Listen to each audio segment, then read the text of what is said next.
Body में 3 brain होते हैं। पहला न्यूरोसेंस जो होती है वो आप ब्रेन को कह लीजिए, जो आपके दिमाग मस्तिष्क में ऊपर होती है। दूसरे न्यूरॉन्स जो होते हैं वो आपके हार्ट में रहते हैं। दिल में कोई संवेदनाएं पैदा होती हैं, कोई भावनाएं पैदा होती हैं, भाव पैदा होता है, कोई विचार पैदा होता है, उन न्यूरॉन्स का सीधा ब्रेन पर इफेक्ट पड़ता है। और तीसरे न्यूरॉन्स जो होते हैं, डॉक्टर्स इस बात को बहुत अच्छे से जानते हैं, मेरी बात को डॉक्टर समर्थन भी करेंगे, सुन रहे होंगे तो, कि सबसे ज्यादा न्यूरॉन्स जो होते हैं वो पेट में होते हैं। मतलब जो पेट होता है वो आपके ब्रेन को कंट्रोल करके चलता है। अब पेट जो ब्रेन को कंट्रोल करके चलता है तो उसमें आप सोच सकते हैं कि पेट जो है ब्रेन को कितना कंट्रोल करता है। आप आश्चर्य मानेंगे, 60 to 90% ब्रेन को कंट्रोल करने का काम पेट का रहता है। 60 to 90% ब्रेन को कंट्रोल करता है पेट, और पेट को जो कंट्रोल करता है वो होता है भोजन। भोजन के साथ भी एक बहुत बड़ी विचित्रता है कि जैसे स्त्री और पुरुष के संपर्क के पश्चात एक संतान पैदा होती है, ये दुनिया के सारे लोग जानते हैं।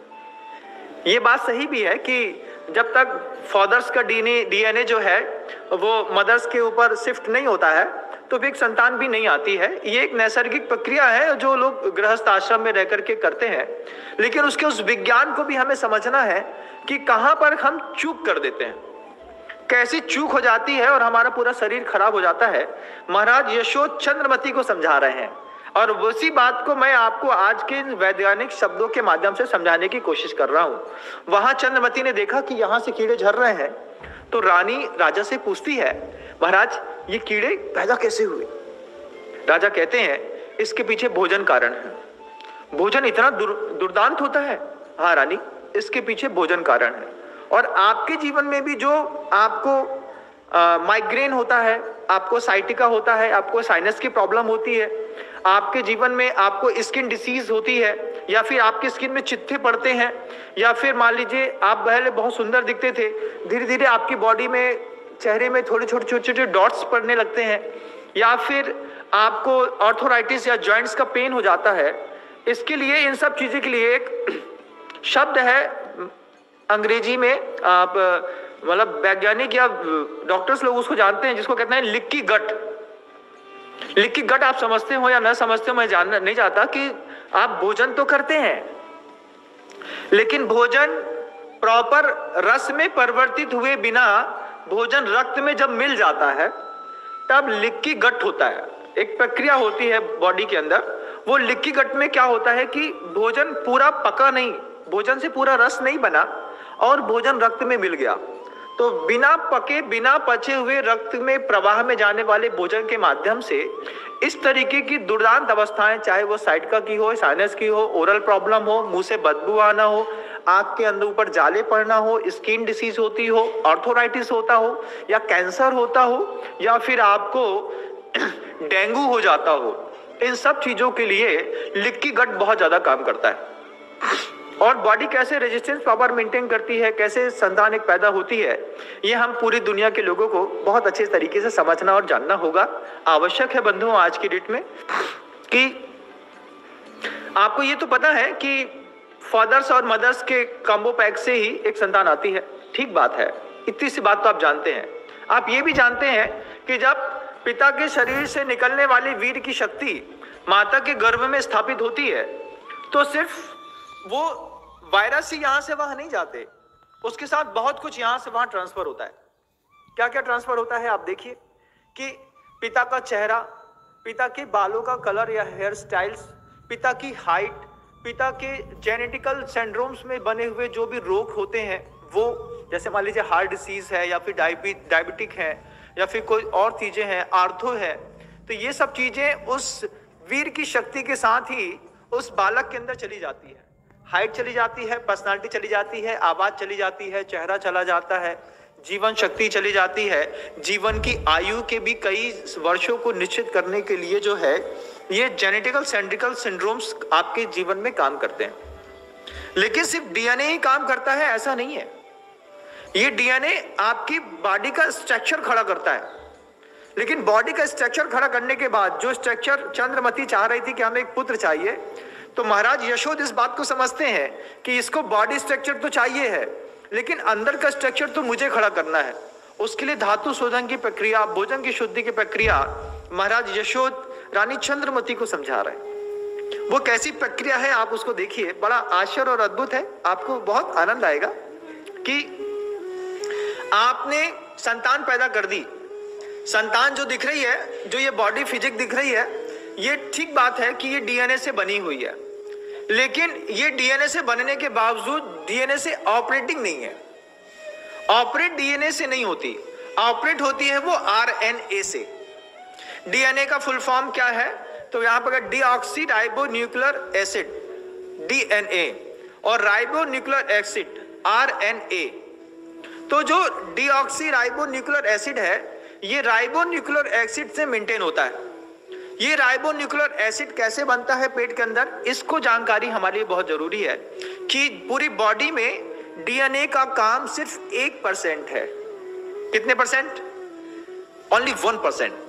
99% आरएनए वर्क करता है।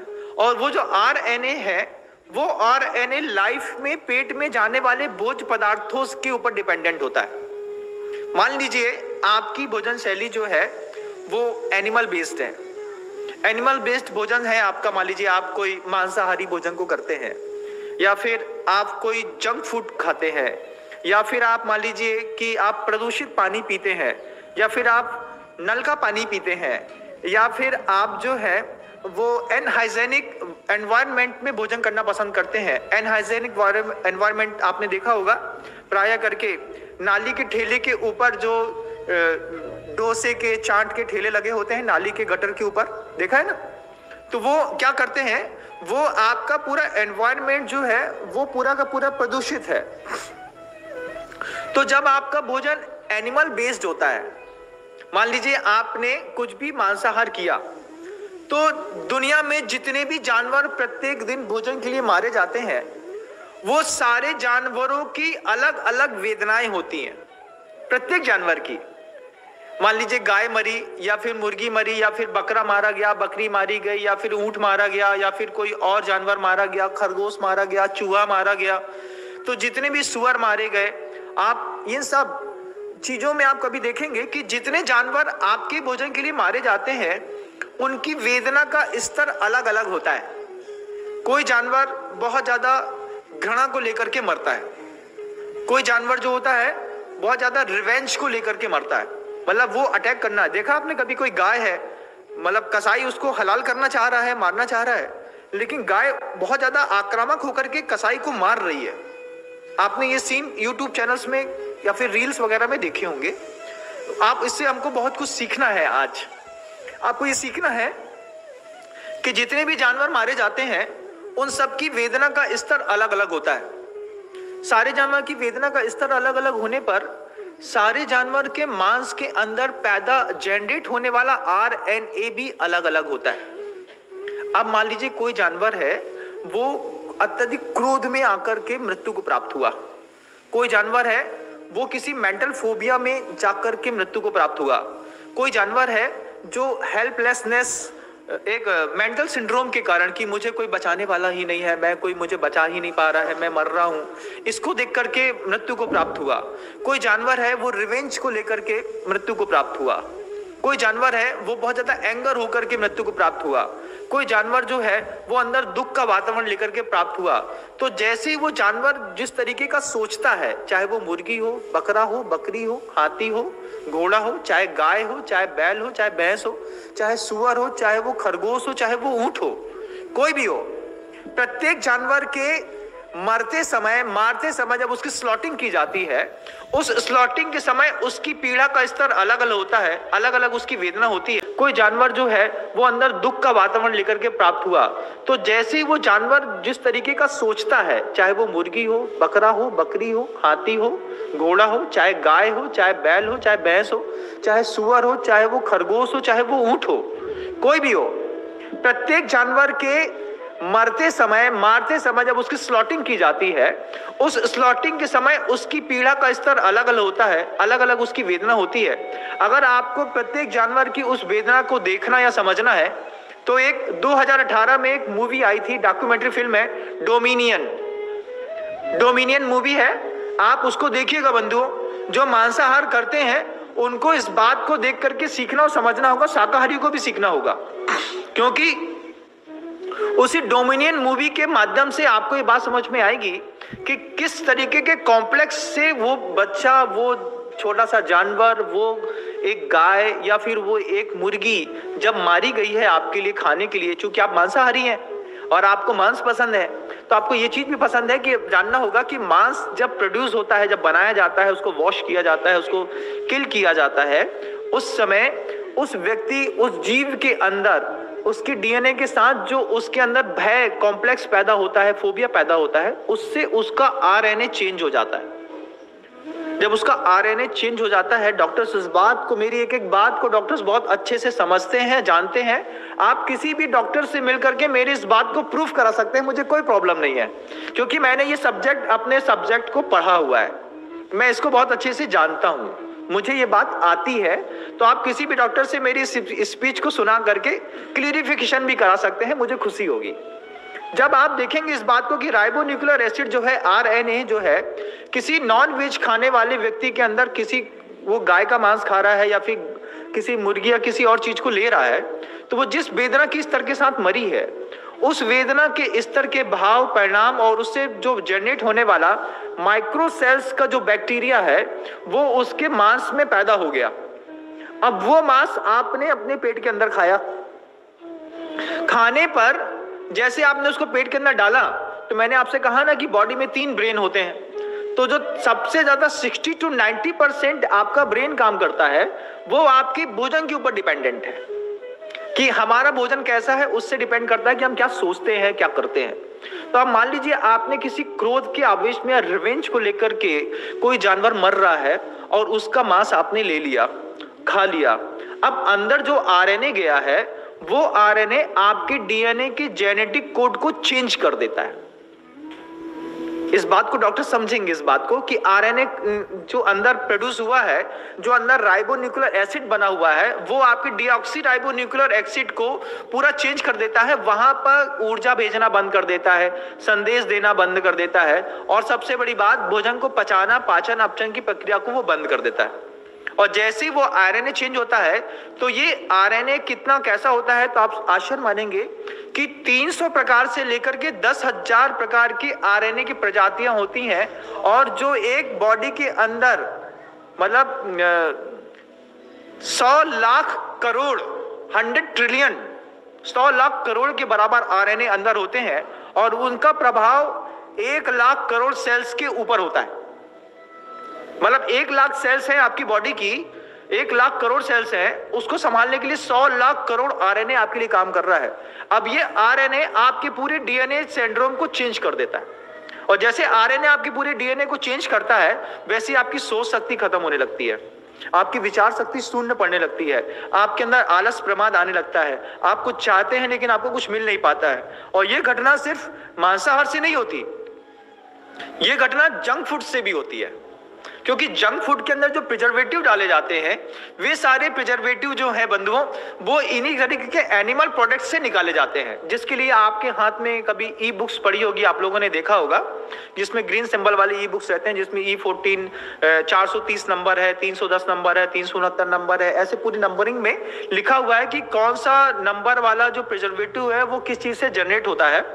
तो ये जो जंक फूड्स खाते हैं, ये जंक फूड आपके पेट में गए, ये जंक फूड आपके पेट में जाने के बाद वहां पर जो आरएनए बनाता है, वो आरएनए आपके डीएनए को चलाता है, जिसके माध्यम से आपकी सोच समझ की शक्ति कुंठित होती चली जाती है। महाराज यशोद इस बात को कितने गंभीरता से समझते होंगे, उस समय का विज्ञान है, उस समय की शब्द शैली मेरे पास समझाने की नहीं है बंधुओं, समझने की तो है, लेकिन समझने के लिए आपके पास इन सब चीजों को जानना जरूरी है। कि अगर आपकी बॉडी में आर्थराइटिस हो रहा है, आपकी बॉडी में मान लीजिए साइटिका हो रहा है, या फिर आपके मुंह से बहुत ज्यादा गंदी बदबू आती है, या फिर मान लीजिए आपको स्किन डिसीज हो रही है, आपको ल्यूकोडर्मा हो रहा है, आपको मतलब सफेद दाग हो रहे हैं, कोड़ हो रहा है जिस तरीके का आप कहते हैं, या फिर आप मान लीजिए कि आपके बाल उम्र से पहले बहुत ज्यादा सफेद होने लगे हैं, इन सब चीजों के पीछे कारण है आपका भोजन। माइग्रेन की प्रॉब्लम भी होती है, इन सब चीजों के पीछे आपका भोजन प्रॉब्लम करता है, वो भी कैसा भोजन जो लिक्की गट होता है। लिक्की गट कैसा होता है कि खा तो लिया लेकिन उसका रस नहीं बना, और रस बने बिना वह भोजन रक्त के प्रवाह में मिल गया तो उसकी जो डिसीज है वो आपकी बॉडी में बाहर दिखाई देती है। और उसकी डिसीज आपकी बॉडी में तो बाहर दिखाई देती ही है, वो आपके अंदर के आपके जो आपका इमोशंस पावर है उसको भी डिस्टर्ब करती है। महाराज यशोद सोच रहे हैं ऐसा साहसी, धैर्यवान, साहसशील, उत्तेज, मतलब शौर्यवान, प्रज्ञावान, धैर्यवान, क्षमावान, ज्ञानवान, उत्साह से युक्त, निरोगी काया वाला मुझे एक पुत्र चाहिए। और महारानी जो चंद्रमती सोच रही है बस मुझे एक पुत्र चाहिए। मैं आपको फिर वो बात कहूं कि विचारों के ऐक्य से, आचारों के साम्य से संप्रेषण में निखार आता है। ये मूक माटी है बंधु, गुरुदेव ने अपने इस मूक माटी साहित्य में लिखी है, वरना विकार आता है। महाराज यशोद सोचते हैं कि रानी चंद्रमती को मैं सब कुछ समझा दूं और अच्छे तरीके से इसको पहले संतान की उत्पत्ति के लिए इसको फिजिकली तैयार कर लो। तब वो महाराज यशोद उस बात को बता रहे हैं कि क्या होता है, जैसे आप मान लीजिए जो ये फास्ट फूड खाते हैं, आप लोग जो भी खाते हैं जिनको अच्छा लगता है, मल्टीनेशनल जितनी भी कंपनियां होती हैं बंधु, चाहे वो आपकी मैगी बिकती हो या फिर आपका मैकडॉनल्ड्स बिकता हो, पिज्जा बिकता हो, बर्गर मिलता हो, या फिर आप किसी डोमिनोज में जाते हो, या फिर आप चाउमीन खाते हो, या पिज्जा बर्गर के साथ आप कुछ और चीजें लेते हो, पास्ता लेते हो, या फिर आप कोई चिप्स खाते हैं, या फिर पैक्ड फूड आइटम जो खाते हैं, इन सब चीजों में होता क्या है कि इन सब चीजों में जो आप खाने वाले पदार्थ होते हैं ये आपके बायोकेमिकल के कुछ स्टूडेंट्स हैं। बायोकेमिकल के स्टूडेंट जो होते हैं वो आपके टेस्ट बड्स को कैप्चर करने की टेक्निक जानते हैं। मान लीजिए आपने कोई चिप्स का पैकेट खाया, आप चिप्स खाने के बाद आपके मन के अंदर जो, जैसे आपने खाया, खाते साथ ही जो आपने भोजन किया है उससे आपकी बॉडी के अंदर एक आरएनए बैक्टीरिया जनरेट हो गया, क्योंकि वो 300 से लेकर के 10,000 तक की प्रजातियां हैं और उसकी संख्या भी 100 लाख करोड़ तक हो सकती है। तो वो एक बैक्टीरिया जनरेट हुआ। अब बार बार वो बैक्टीरिया आपको अंदर से इंडिकेट करता है इस बात के लिए कि अब मुझे फिर से चिप्स खानी है। जैसे आपको आलू खाना है, या मान लीजिए आपको प्याज खाना है, या फिर मान लो आपको होटल का खाना है, तो ये आप इच्छा नहीं कर रहे हैं, आपके पेट के अंदर बैठा हुआ जो बैक्टीरिया है वो आपके दिमाग में जाकर के सूचना तंत्र को बार बार इस बात के प्रेरित कर रहा है कि चलो चलो चलो चलो, अब आपको क्या करना है, अब हमको एक आइसक्रीम ही खानी है, वलीना खानी है, चॉकोबार खानी है, रसबरी खानी है, कुछ खाना है, या फिर मान लीजिए हमको जंक फूड्स खाने हैं, या फिर हमको बालो होटल का ही खाना है, हमको किसी और जगह खाना है। उन सब के पीछे आरएनए काम करता है। मेडिकल साइंस इसको बहुत अच्छे से समझता है। वो आरएनए अंदर बॉडी में जनरेट हो गया, वो जनरेट होने के बाद आपके पूरी बॉडी को, दिमाग को कैप्चर कर रहा है। मेडिकल बायोसाइंस के जो स्टूडेंट होते हैं उन्होंने आपके टेस्ट बर्ड्स को कैप्चर कर लिया, कंपनियों ने उससे उनके फार्मूलाज ले लीजिए और उन फार्मूला के साथ जो केमिकल मिलाया, आप किसी भी प्रोडक्ट को पढ़िएगा जो पैक्ड आइटम होते हैं खाने के लिए रेडी टू ईट होता है, वो रेडी टू ईट कितना अनहाइजीनिक होता है और वो रेडी टू ईट की क्या मतलब बैड क्वालिटी है, ये भी मैं आपको बताने की कोशिश करता हूं। आप देखिए कि आपने कोई चिप्स खाई, कुछ खाया, तो जो आरएनए है वो डीएनए के जेनेटिक कोड को चेंज करके आपको बार बार कहता है कि अब मुझे चिप्स खानी है। एक बार आपने वनीला का कप खा लिया, अब बच्चा रिकमेंड करता है मुझे वनीला ही खाना है। आपने मान लीजिए किसी यहाँ की फुल्की खा ली, अब वो फुल्की रिकमेंड करती है मुझे उसी की ठेले की फुल्की ही खानी है। ये सब क्या है, आपके अंदर वायरस पैदा हो गया। ये वायरस आपको डील कर रहा है, मतलब आप आउट ऑफ कंट्रोल हो गए हैं। अब आप अंडर कंट्रोल ऑफ आरएनए के हैं, ना कि डीएनए के हैं। अब ये जो आरएनए आपको कंट्रोल कर रहा है, इससे आपकी फिजिक्स खराब हो रही है। ये बच्चों को समझ में नहीं आता। बच्चों को समझ में नहीं आता तो बच्चे कुछ भी खाते हैं, उनको बस ये पता है कि खाने से भूख मिटती है। लेकिन मेडिकल साइंस के स्टूडेंट्स को ये पता है कि क्या खिलाने से हमारा जेब भरता है। तो उन्होंने केमिकल रिएक्शन करके ऐसे टेस्ट बर्ड्स को कैप्चर कर दिया है। एक बार आपकी बॉडी के अंदर कोई वायरस जनरेट हो गया, फिर आप उस वायरस को मिटा नहीं सकते।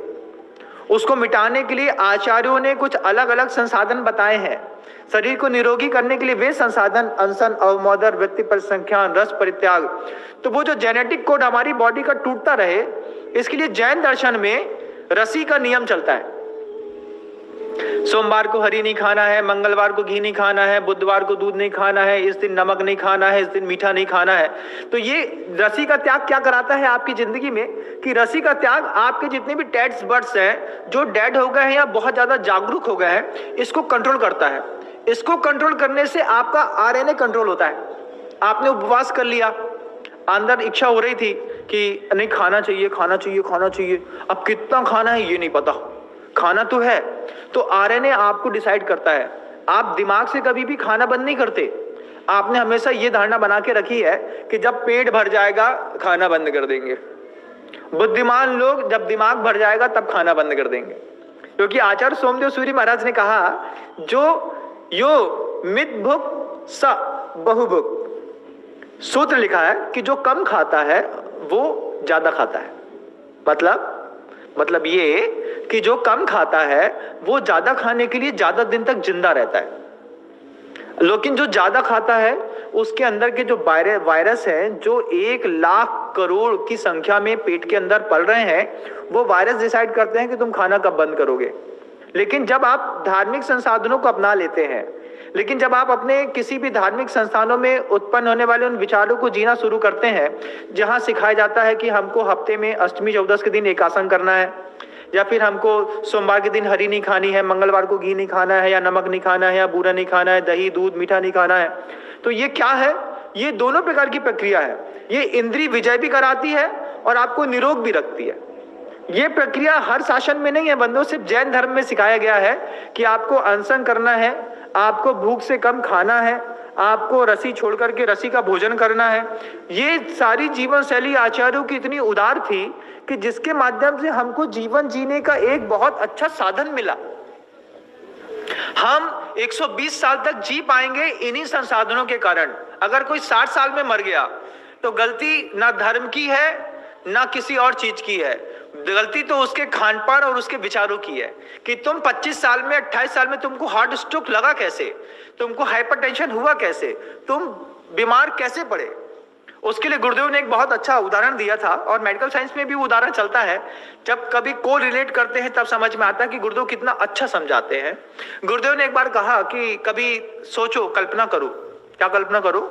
कल्पना करो कि तुम रोड में जा रहे हो और रोड में जाते जाते तुम्हारे पीछे शेर आ गया या चीता आ गया। अब जैसे ही तुमको पता चलेगा कि तुम्हारे पीछे चीता है, अब तुम क्या करोगे? तुम्हारे बॉडी में जितने भी ऑर्गन्स हैं, तुम्हारा लीवर है, तुम्हारा ब्रेन है, तुम्हारा पेट है, तुम्हारा पैर है, तुम्हारा हार्ट है, इस सब में जो तुम्हारे भोजन की ऊर्जा जा रही थी, ये सारी की सारी ऊर्जा एकत्रित होकर के तुम्हारे दौड़ने के लिए काम आती है। और तुम्हारा दिमाग बोलता है दौड़ो, कितना तेज, इतना तेज कि चीते से तेज दौड़ो। और आप विश्वास मानेंगे, अगर आपके पीछे शेर भी लगा है, आपको पता है कि कोई बचाने वाला नहीं है, तो आप दौड़ करके शेर से जंग जीत जाते हैं। कैसे जीत जाते हैं? कि उसके पीछे आपका मेंटल जो सिंड्रोम है वो काम करता है कि दौड़ो। उस समय आपका लीवर काम नहीं करता, उस समय आपका हार्ट काम नहीं करता, उस समय आपकी आंखों में कुछ दिखाई नहीं देता, उस समय ब्लड में जितनी एनर्जी रहती है वो सिर्फ आपके पैर्स में रहती है, इस बात के लिए कि तुम दौड़ो दौड़ो दौड़ो दौड़ो। तो जिस प्रकार एक शेर पीछे पड़ने पर आदमी इतना तेज दौड़ता है, उसी प्रकार आज की जनरेशन में विचारों का शेर इतना तेज दौड़ता है कि उसके पीछे उसके ऑर्गन्स खराब होते रहते हैं। तो जो स्कूल में पढ़ने वाले बच्चे हैं, जो हाइपर टेंशन ले लेते हैं, बहुत ज्यादा सोचने लगते हैं, और इनके अंदर पेट में जाने वाला भोजन जंक फूड रहता है या प्रदूषित पानी रहता है। मान लीजिए आप नल का पानी पीते हैं, तो नल के पानी में आपको पता हो या नहीं पता हो, शायद पता है, मैंने पहले भी बताया है इस बात को, कि एक एल्बुमिन सॉल्वेंसी करके एक घटना घटती है। रासायनिक घटक होते हैं। टंकी में जो पानी कहीं से स्टोर करके लाया गया है, उसको प्यूरिफाइड करने के लिए उसमें केमिकल डाल दिया, उसमें ब्लीचिंग पाउडर डाल दिया। ब्लीचिंग पाउडर डालने से पूरा का पानी का जितना डस्ट और वायरस थे वो उसमें नीचे बैठ गए, लेकिन उसमें ब्लीचिंग पाउडर मिक्स हो गया पानी में। अब पानी में जब ब्लीच मिक्स हो गया है, तो ब्लीच मिक्स होने के बाद जब वो पानी की टंकी से फ्लो में नीचे छोड़ा जाता है, तो जितने भी जो पाइपलाइंस होती हैं, इन सारी पाइपलाइंस में जो आपने पाइपलाइन देखी होगी लोहे की जो होती है, वो प्रॉपर लोहा नहीं होता है, उसमें 9-10 प्रकार की धातुएं मिलाई जाती हैं। तो 9-10 प्रकार की धातु को मिलाकर के वो बनाते, क्योंकि अगर प्रॉपर लोहा होगा, क्योंकि वो पूरे नल का पानी जो होता है वो नाली के अंदर से आता है, पाइपलाइन पूरी नालियों के अंदर होती है, तो नाली के अंदर प्रॉपर 100 टाइम पानी में डूबे रहने के कारण लोहा बहुत जल्दी जंग खा जाता है। लेकिन पानी की पाइपलाइन इतनी जल्दी जंग नहीं खाती, अंदर से भी पानी है, बाहर से भी पानी में पड़ा है, उसके बाद भी जंग नहीं खाता। लेकिन क्या होता है कि जब ब्लीचिंग पाउडर के साथ मिक्स पानी जब आपकी उस पाइपलाइन से चलता है, तो उस में जो 8 प्रकार की अलग अलग धातु हैं, जिसमें जस्ता मिला हुआ है, कॉपर मिला हुआ है, तांबा मिला हुआ है और भी मिले हैं, तो उसमें से ब्लीचिंग पाउडर जस्ता के साथ एक रासायनिक प्रक्रिया को करने के साथ आपकी बाल्टी में आकर के खड़ा होता है, और उस प्रदूषित पानी को पीने पर महिलाओं को 286 प्रकार का स्किन के अंदर और बॉडी के अंदर कैंसर पैदा होता है। मतलब अगर किसी स्वस्थ महिला को कैंसर हो रहा है, उसके पीछे सबसे बड़ा कारण है वो नल का पानी पी रही है। उसके लिए, कैंसर पेशेंट्स के लिए या फिर किसी भी प्रकार के रोगी के व्यक्ति के लिए ये एफर्ट किया जाता है कि या तो आप बारिश का पानी लेना पसंद करें, या फिर आप जो है नीचे से बोरिंग का या कुएं का पानी, बोरिंग का भी नहीं, कुएं का पानी लेना पसंद करें, क्योंकि कुएं के पानी में बहुत दूर दूर तक सिर्फ मिट्टी रहती है और इतने पतले उसमें जर्म्स को मारने के लिए जो छोटे छोटे छिद्र बने होते हैं, पूरा पानी प्यूरिफिकेशन होकर के आता है। तो रोगी व्यक्ति या तो कुएं का पानी ले, और अगर कुएं का पानी उसको मान लीजिए प्योर नहीं मिल रहा है, अगल बगल रहने के कारण कुछ खराब हो जाता है, तो फिर वो रोगी व्यक्ति जो है बारिश के पानी के साथ अपने रोग को ठीक करेगा तो बहुत जल्दी ठीक हो जाएगा। लेकिन घर के अंदर सबसे ज्यादा प्रॉब्लम हो रही है, जो आपका आरएनए बॉडी का चेंज कर रहा है, वो कौन चेंज कर रहा है? तो एल्बुमिन सॉल्वेंसी के साथ जो आप नल का पानी पीते हैं, जो ब्लीचिंग पाउडर से मिक्स होने के कारण आपकी बॉडी में कैंसर पैदा करता है, कोलाइटिस पैदा करता है, आंतों में बीमारी पैदा करता है, या दर्द पैदा करता है, या फिर आपके आंख में कैंसर पैदा करता है, बहुत जल्दी आपको आंख से आपको चश्मा चढ़ जाता है। इन सब चीजों के पीछे जो कारण है बंधु, वो आरएनए है, और उस आरएनए के पीछे का कारण है ये आपका प्रदूषित पानी। भोजन की शुद्धता इस जीवन में अति आवश्यक। आपने कोई मांसाहार किया तो उससे जो कंज्यूम आपकी बॉडी कर रही है आरएनए, उससे आपका डीएनए चेंज हो रहा है, उससे आपकी जिंदगी अलग हो रही है। आपने कोई जंक फूड खाया, जंक फूड खाने पर क्या हुआ, जंक फूड की क्वालिटी और बताना चाहूं, आपको अच्छा लगेगा सुन करके। आपने किसी पैकेट में पढ़ा होगा बेस्ट बिफोर 6th मंथ, पढ़ा है कि नहीं? पढ़ा है। और दूसरा एक शब्द और पढ़िएगा, पहले लिखा रहता था made from vegetable oils only, अब लिखा आता है made from healthful oil only. ये फर्क है। हेल्थफुल ऑयल क्या है आप देखिए, आपको बताएं कि आगरा में, ग्वालियर में स्लॉटर हाउस बहुत सारे हैं, उसमें जितने भी सुअर, गाय, भैंस मारी जाती हैं स्लॉटिंग करने के बाद, उनके पूरे प्रोटीन को बड़े बड़े कड़ाहों में उबाल दिया जाता है। उबालने पर अंदर का पूरा मांस जो है वो बिल्कुल तरल पदार्थ तेल के जैसा ऊपर लहलाने लगता है, उसको कंटेंट में भर करके, और वो आपके तेल में पाम के बाद सबसे सस्ता मिलता है तो वही मिलता है। तो उससे कई लोग चिप्स तलते हैं। तो जब ऐसे लोग गंदे तेल से चिप्स तलते हैं, कुछ और नमकीन बनाते हैं, कुछ और करते हैं, तो वो सीधा सीधा ये नहीं लिख सकते कि मेड फ्रॉम वेजिटेबल ऑयल, तो उनने अपने उसमें लिख दिया made from healthful oil only. अब ये हेल्थफुल है कि हार्मफुल है, ये हमको डिसाइड करना है। अब हमने देखा कि कोई पैकेट है, उस पैकेट में मान लीजिए आप चिप्स लेते हैं, या फिर आप नमकीन लेते हैं, या फिर आप हल्दीराम का ही खाते हैं, कुछ भी खाते हैं, तो उसमें लिखा है कि इसकी लाइफ टाइम्स लिखा है 6th मंथ, किसी किसी का लिखा है बेस्ट बिफोर 12th मंथ, किसी किसी में लिखा रहता है best before 2 years, ready to eat. आप खा रहे हैं, वो आपके बॉडी में जाकर के क्या इफेक्ट कर रहा है, आप आश्चर्यचकित हो जाएंगे कि मान लीजिए आपने किसी कंपनी का एक पैकेट खोला, 5 रुपए का, आपको भुजिया खाना था, आप रास्ते में चलते चलते आपने पैकेट लिया, भुजिया खा लिया, ब्रेड खा लिया, या फिर आपने कोई समोसा खा लिया, कुछ भी खा लिया, उसकी उन्होंने लाइफ लिख दी कि 6 महीने का है। अब आपने पेट के अंदर डाला, आपको लगता है कि जिसके पैकेट में ये लिखा गया था कि इसकी लाइफ 6 महीने की है, वो खाते साथ ही वो डेड हो जाएगा? आपको ऐसा लगता है? आप आश्चर्य मानेंगे कि आपने मान लीजिए कोई भुजिया पैकेट में खोल करके खाया, कोई नमकीन खाया, कोई स्वीट्स खाया, कोई कोल्ड ड्रिंक्स पिया जिसमें लिखा था कि बेस्ट बिफोर 6th मंथ या फिर इसका life time period, expiry date, दोनों अलग अलग तरीके हैं। एक लिखते हैं बेस्ट बिफोर 6th मंथ और एक लिखते हैं उसमें एक्सपायरी डेट किसकी क्या है। तो वो उसके पहले आपके पेट में जाने के बावजूद भी एक्सपायर नहीं होगा। इस बात को आप ध्यान रखिएगा। आपने सेब खा लिया, उसमें एक्सपायरी डेट लिखी है कि 8 महीने बाद एक्सपायर होने वाला है। आपको लगता है कि हमने ये सेब खाने पर हमारी आंतों ने इसको पचा लिया और पचाने के बाद हमने इसका सेंस निकाल लिया। आपके सिर्फ टेस्ट बड्स प्रभावित हुए हैं, आपका सिर्फ आरएनए प्रभावित हुआ है और उसी गंदे खाते हुए नमकीन के कारण आपकी बॉडी के अंदर अनेक दूसरी प्रकार की डिसीज पैदा हुई है। वे डिसीज कैसी हैं, किस स्तर तक हो सकती हैं, आप कल्पना नहीं करेंगे कि जो कम उम्र में लोगों पैरालाइज्ड होने लगे हैं। किसी को पैरालिसिस होता है, वैक्स फॉल्सी हो जाता है, चेहरा, आंख टेढ़ी हो जाती है और आंख सोते हुए भी एक आंख ऐसे खुली रहती है बंधु, कभी आप देखिएगा, जिसको लकवा लग जाता है, जिसको आप कहते हैं। और शांति धारा में जिसके लिए अपस्मारीन कहते हैं, अपस्मार कहते हैं, अपस्मार की बीमारी है, शांति धारा पढ़ते वक्त उसके लिए गंधोदक का प्रयोग भी किया जाता है। तो जब ये डिसीज होती है, आपको लकवा लग गया है या कुछ और लग गया है, उसके पीछे का सबसे बड़ा कारण है आपकी लाइफस्टाइल में पैक्ड फूड आइटम बहुत सारे हैं, जिसको आप जंक फूड कहते हैं। और आचार्यों ने साफ साफ लिखा था कि जो आपका साधु खा सकता है वो आप खाएंगे तो स्वस्थ रहेंगे, जो आपका साधु नहीं खा सकता वो आप भी नहीं खा सकते। साधु क्या खाता है, जैन समाज के लोग बहुत अच्छे से जानते हैं, और उसमें भी हमको बार बार चेंज करना पड़ता है। जैसे बहुत सारे साधु हैं, साध्वी भगवंत हैं, उनका एक स्टाइल बन गया है। आपने देखा होगा अभी बहुत सारे साधु या साध्वी भगवंतों को भी कैंसर होने लगा है, यूट्रस का प्रॉब्लम होने लगा है, या फिर किसी और चीज में डिसीज होने लगी है।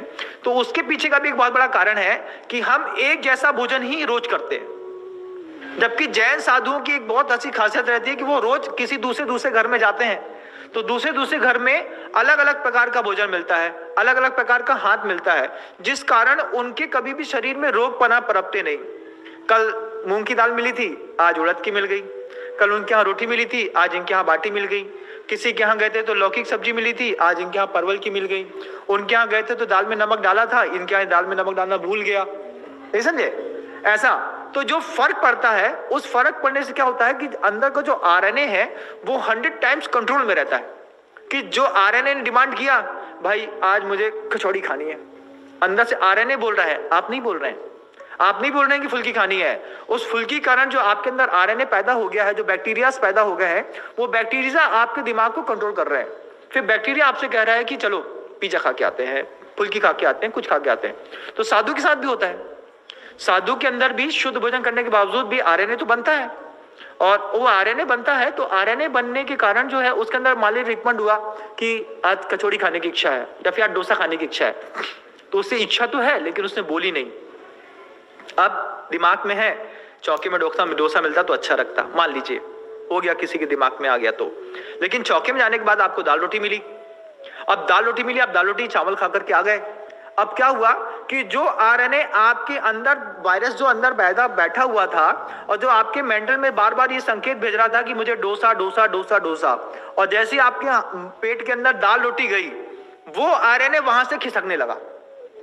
अब उस आरएनए के डेड पीरियड स्टार्ट हो गए, और जैसे उसके डेड पीरियड स्टार्ट हो गए, ठीक उसी तरीके से आप धीरे धीरे धीरे करके स्वस्थ होना शुरू हो गए। तो स्वस्थ होने की यह भी एक बहुत बड़ी प्रक्रिया है कि साधु कभी भी भोजन करता है मौन पूर्वक करता है, जिसकी फिक्स डाइट होती है कि मुझे दाल रोटी सब्जी और ये चीज चाहिए है। ये लोग भी जिंदगी में बीमार हो जाते हैं, इनको सबसे बड़ा पेट की प्रॉब्लम बहुत ज्यादा होती है। और आरएनए एक बार डिस्टर्ब हुआ तो फिर चेहरे का कलर बदलने लगता है, फिर आपके रंग, आपके पूरे रूप रंग में धीरे धीरे करके बदलाव आना शुरू हो जाता है। बंधु, ये सारी प्रक्रियाएं हमको जैन दर्शन में आने के बाद देखना जानना जरूरी है, क्योंकि हमारे आचार्यों ने इन सारे शब्दों को, इस पूरी व्यवस्था को लिखा है। उन्होंने कहा है कि तुमको अगर स्वस्थ रहना है तो रस परित्याग का नियम लो। तुमको अनशन, अवमोदर, व्यक्ति परिसंख्यान, रस परित्याग, विविक्त संयासन, काय क्लेशा, बाह्यम तपा, इसको स्वीकार करो। हम इसको भूल गए। क्योंकि आज हमारी जनरेशन बहुत पढ़ी लिखी है तो इन शब्दों का अर्थ नहीं जानती, इसलिए मैं इस शब्द को थोड़ा सा बदल करके बताने की कोशिश कर रहा हूँ।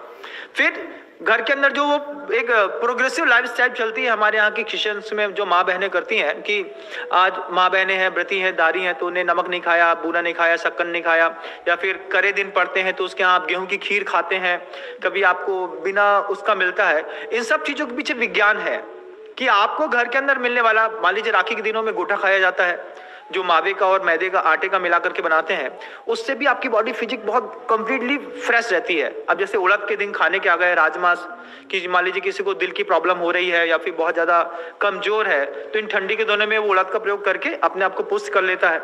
तो एक पूरा विज्ञान है जैन धर्म में, ये हर धर्म में नहीं है, लेकिन हर धर्म का व्यक्ति इस बात को सुन रहा है। तो उससे मैं ये कहना चाहता हूं कि आप अपने आप को व्यवस्थित रखने के लिए कुछ ऐसी कलाएं जो रिलीजन से रिलेटेड नहीं है लेकिन आपकी फिजिक्स से रिलेटेड है, आपको स्वीकार कर लेनी चाहिए। हमेशा रोज अलग अलग भोजन करने की कोशिश करिए कि भोजन कितना जरूरी हो गया। अब आपकी जो लाइफस्टाइल है वो कैसी है कि आपकी बॉडी में जो आरएनए बनता है वो किन कारणों से बनता है आप देखिएगा। किसी को रजनीगंधा पसंद है, किसी को माणिकचंद पसंद है, किसी को पान पराग खाना पसंद है, किसी को कोई और जो गुटखा है वो पसंद है। अब ये गुटखा आरएनए बनाता है, अंदर एक चुलुक पैदा होती है जिसको आप लोग कहते हैं भैया बहुत देर हो गई चाहिए।